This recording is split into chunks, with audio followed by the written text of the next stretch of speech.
بعض اوقات اللہ تعالیٰ اپنے ایسے پیاروں اور دوستوں کی طرف خود لوگوں کی رہنمائی کرتا ہے اور انہیں کہتا ہے کہ اگر میری محبت کے خواہاں ہو، اگر مجھ سے دوستی کرنا چاہتے ہو تو میرے فلاں دوست کے پاس جاؤ۔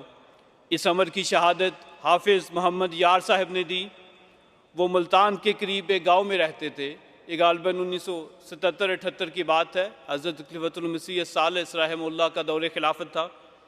وہ بیان کرتے ہیں کہ میں لوگوں کو خدا کی محبت کی خاطر قرآن کریم پڑھایا کرتا تھا بغیر کسی اجرت کے، مگر جب بھی میں قرآن پڑھتا یا پڑھاتا تو سوچتا کیا خدا اتنی بڑی کتاب تو نے نازل کی ہے، اس کا مطلب ہے تو بولتا ہے، کبھی رحم کر اور ہم سے بھی کلام کر۔ وہ کہتے ہیں کہ میں نے یہ دعا سال تک کی اور پھر وہی ہوا جو عاشقوں کی دعا کے ساتھ ہوا کرتا ہے۔ ایک دن خدا تعالیٰ نے انہیں آواز دی کہ انا الموجود، یعنی اے میرے بندے میں موجود ہوں۔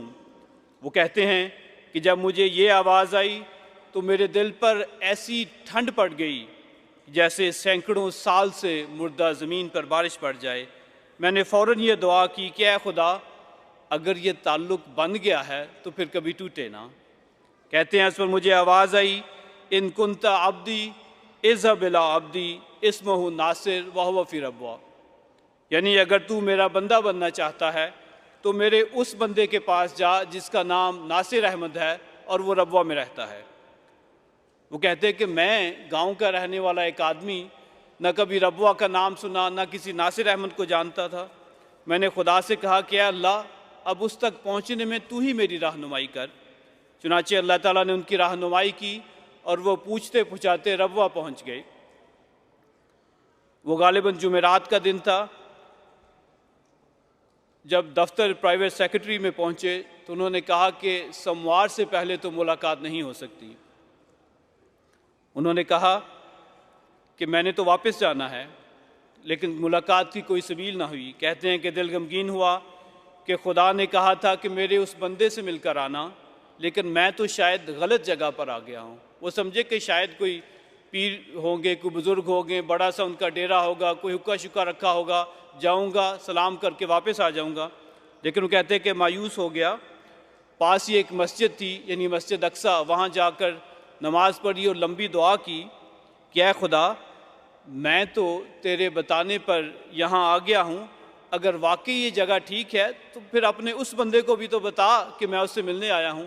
چنانچہ پھر دوبارہ اللہ تعالیٰ نے ان کی یہ دعا قبول کی اور اب وہ نماز پڑھ کے باہر جا ہی رہے تھے کہ پیچھے سے کسی نے آواز دی کہ تمہیں اسی دفتر میں واپس بلایا جاتا ہے۔ چنانچہ وہ واپس آئے اور ان کو حضور کے کمرہ ملاقات میں بھیج دیا گیا۔ تو حضور نے پوچھا کہ بتائیں کیسے آنا ہوا، تو انہوں نے وہ سارا واقعہ بیان کر دیا۔ تو جب اس جگہ پر پہنچے کہ ان کنت عبدی اذهب الی عبدی اسمہ ناصر، کہ اگر تو میرا بندہ بننا چاہتا ہے تو میرے اس بندے کے پاس جا جس کا نام ناصر احمد ہے۔ تو حضور نے پوچھا اللہ نے کیا کہا؟ تو کہتے ہیں کہ میں سمجھا کہ شاید میں دھیما بول رہا ہوں، میں نے دوبارہ سارا واقعہ بیان کیا، لیکن پھر جب اسی جگہ پہ دوبارہ پہنچا کہ اگر تو میرا بندہ بننا چاہتا ہے تو میرے اس بندے کے پاس جا جس کا نام ناصر احمد ہے۔ تو حضور نے دوبارہ پوچھا اللہ نے کیا کہا؟ حافظ صاحب مکمل غض بصر کیا کرتے تھے، آنکھیں اٹھا کر کم ہی دیکھتے تھے اور حضور کو بھی دیکھ نہیں رہے تھے۔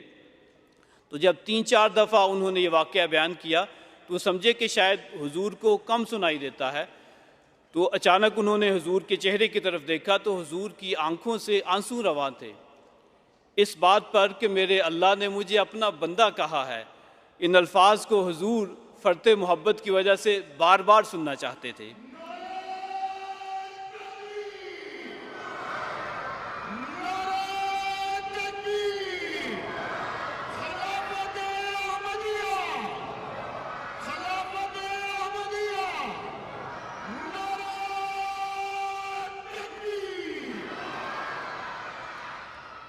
بہرحال جب ملاقات ختم ہوئی تو حضور نے ان کو ایک دھوتی، ایک کرتا اور ایک پگڑی اپنی طرف سے عنایت کی، جو کہ اس زمانے کا ایک پورا لباس تھا۔ وہ کہتے ہیں کہ میں نے حضور سے پوچھا کہ جو بھی احمدی ہوتا ہے اس کو یہ ساری چیزیں ملتی ہیں؟ تو اس پر حضور نے فرمایا بات یہ ہے کہ بعض ایسے لوگ ہیں جو آپ کی طرح بھیجے جاتے ہیں، ان سے ہم ایسا سلوک کرتے ہیں، اور بعض ایسے ہیں جو خود آتے ہیں تو پھر وہ اپنی بساط کے مطابق فیض حاصل کر کے چلے جاتے ہیں۔